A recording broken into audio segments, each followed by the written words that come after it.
पोलोसरा निर्वाचन मंडल में बीजेपी तार पतियार जाहिर करुवा बेले रविवार पोलोसरा ब्लॉक सोड़क पंचायत रे जातीय बीजेपी पक्षर एक मिश्रण पर्व अनुष्ठित हो जोठी मान्यवर मत्स्य और प्राणी संपद मंत्री गोकुलानंद मल्लिक उपस्थिति रे बीजेडी रे थिबा सरपंच उत्कल प्रधान एवं तांको समर्थक माने बीजेडी दल परित्याग करी जातीय बीजेपी दल रे सामिल होइतिले। सोड़क पंचायत सामूहिक विकास को नहीं बीजेडी दल परित्याग करिथिबा बीजेपी दल रे सामिल होइथिबा सरपंच श्री उत्कल प्रधान प्रकाश करथिले।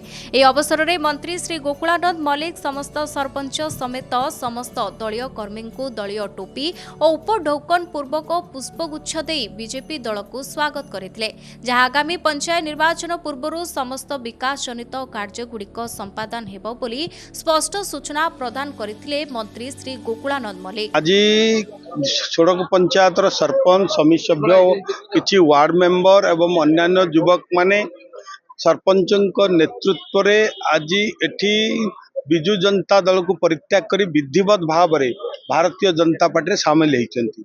नरेंद्र मोदी नीति आदर्श मोहन माझी नीति आदर्श कार्यशैली रे अनुप्राणित हो सामिल होते। तेणु मुझे साधुवाद दौची, कृतज्ञता ज्ञापन करुच्ची एवं आम दल को समस्त को स्वागत करुच्ची।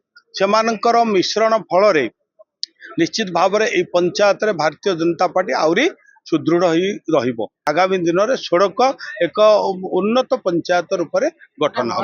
मुख्य कारण हूँ पंचायत विकास, जेहेतु ओडिशा रे भारतीय जनता पार्टी सरकार अच्छी बर्तमान आ माननीय मंत्री आम अंचल विकास रे बहुत योगदान रही। आम कि ग्रीवियंस जन से ग्रीवियंस को रिसीव करते आगामी दिन में सेगुड़ कम भी हम। तो पंचायतवासी मु तो एका मिसेनी पंचायतवासी निष्पत्ति थिला। डबल इंजिन सरकार अच्छी आम पंचायत रे आहरी अनेक काम होबार बाकी अच्छी।